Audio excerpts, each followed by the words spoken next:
राष्ट्रवादी काँग्रेसच्या एकत्रीकरणासाठी अजित पवार यांनी 14 बैठका घेतलेल्या होत्या अशी विश्वसनीय सूत्रांची माहिती आहे. अजित पवार, प्रफुल्ल पटेल, सुनील तटकरे, जयंत पाटील, सुप्रिया सुळे आणि अमोल कोल्हे यांची शेवटची बैठक मंगळवारी पार पडली.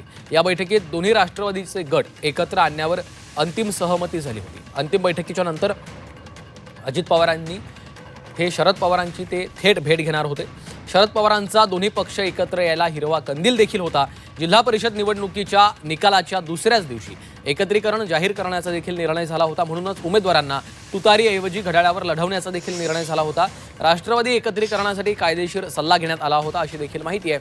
शरद पवारांनी कुटुंब प्रमुख म्हणून एकत्रीकरणाची जबाबदारी देखील स्वीकारलेली होती.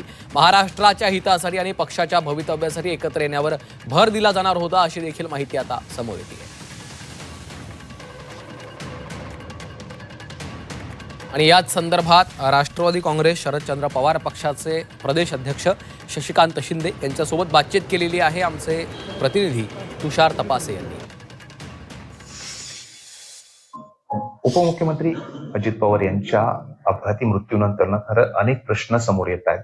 ते म्हणजे आता उपमुख्यमंत्रीपदी कोण येणार, त्याचबरोबर दोन्ही राष्ट्रवादी एकत्र येणार का, अशा या प्रश्नांबद्दल बोलण्यासाठी माझ्यासोबत शरद पवार पक्षाचे प्रदेश अध्यक्ष शशिकांत शिंदे आहेत. शिंदे साहेब, काय सांगाल? एकूण परिस्थिती बघता काय झालंय? सर्व दोन्ही राष्ट्रवादी एकत्र येण्यासाठी तुम्ही सुरुवात केली होती. महानगरपालिकेला सुरुवात झाली होती. आता जिल्हा पंचायत समितीमध्ये तुम्ही आता एकत्र आहात. काय सांगाल? कशा पद्धतीनं दोन्ही पक्ष पुढे जाणार आहेत? काय वाटतं तुम्हाला? काय दुर्दैवाची गोष्ट ही वेळ चर्चेला येणं, ज्यांनी ही गोष्ट निर्माण केली, ज्यांनी घडवली, निर्णय घेणारा माणूस आमच्या राहिला. म्हणजे महाराष्ट्राचं नुकसान आहे. वैयक्तिक माझं, आमच्या या सातारा जिल्ह्याचं, तर महाराष्ट्राचं आणि आमच्या राष्ट्रवादी परिवाराचं फार नुकसान झालेलं आहे. एक कार्यक्षम, कर्तृत्वान आणि डॅशिंग नेता, सगळ्या क्षेत्रातला दादा माणूस गेला, हे दुःख आहे. खरं म्हटलं तरी भावना आहे आणि मनातल्या असलेल्या ज्या भावना आहेत त्या व्यक्त करू शकत नसतो आपण. पण मी काल एका ठिकाणी ती व्यक्त केली. काही लोकांनी म्हणल्यावर ते विधी होऊन द्यायचा, तुम्ही एवढी घाई करायचं, राजकारणातली मंडळी एवढं का असतं? माणूस गेल्यानंतर त्या माणसाची भावना कोणी विचारली तर त्याला वाट मोकळी करून द्यायला लागते. मला वाटतं ती मी व्यक्त केली की आता ते तरी स्वप्न आम्ही पूर्ण करून द्या. ठीक आहे, मुख्यमंत्री झाले असते तर हो, झालेच असते.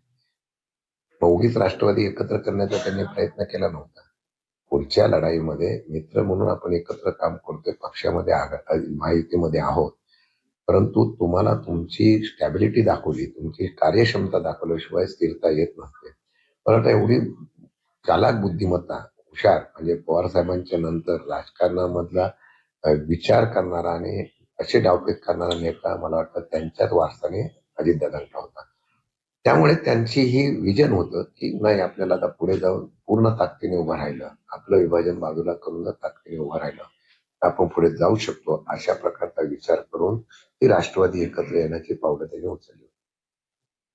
नगरपालिका, महानगरपालिकेच्या वेळेला आम्ही लढलो, त्यावेळेला एकत्र यायचा निर्णय घेतला. त्याच्यानंतर लगेच विलिनीकरण करण्याच्या संदर्भातला मुद्दा यायचा होता.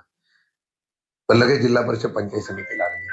जिल्हा परिषद पंचायत समितीच्या निवडणुकीला आमच्यामध्ये ही चर्चा होती की काय करायचं. तर आम्ही लगेच करायचं ठरलं होतं.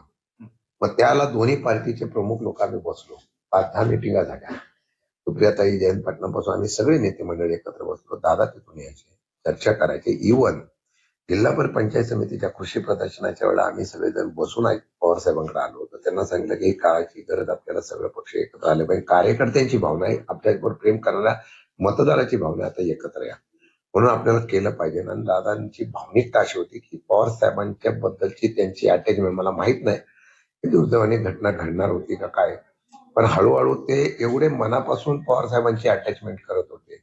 त्यांची मानसिकता झाली होती की नाही, आता साहेबांच्या बरोबरच आपल्याला करायचं. आणि त्या पद्धतीने त्यांनी, मला वाटतं की तो विचार केला असेल आणि त्या संदर्भातून आमची बैठक झाली. त्या बैठकीच्या वेळेला असं ठरलं की ह्याच्यानंतर दोन्ही पक्षाचे आहे त्या बैठका स्वतंत्र घेऊ आणि त्यातून कार्यकर्त्यांचं मनोगत ऐकून घेऊन निर्णय घ्यायचा. फक्त विलीनीकरण करण्याचं ही गोष्ट ठाम झाली होती. कसं करायच्या संदर्भातला एक प्रवाह, सत्तेत जायचं का सत्तेच्या बाहेर राहायचं. जिल्हा परिषद पंचायत समितीच्या निवडणुकीनंतर आम्ही 100% त्याच्या संदर्भात निर्णय घेण्याच्या परिस्थितीत होतो. मग त्यावेळेला साहेबांच्याकडून आम्हाला त्याप्रमाणे त्यावेळेला ही चर्चा होईल, त्यावेळेला निर्णय घेऊ असा विषय झाला होता. मला वाटतं त्यात पण अडथळा आला नसता असं मला वाटतं.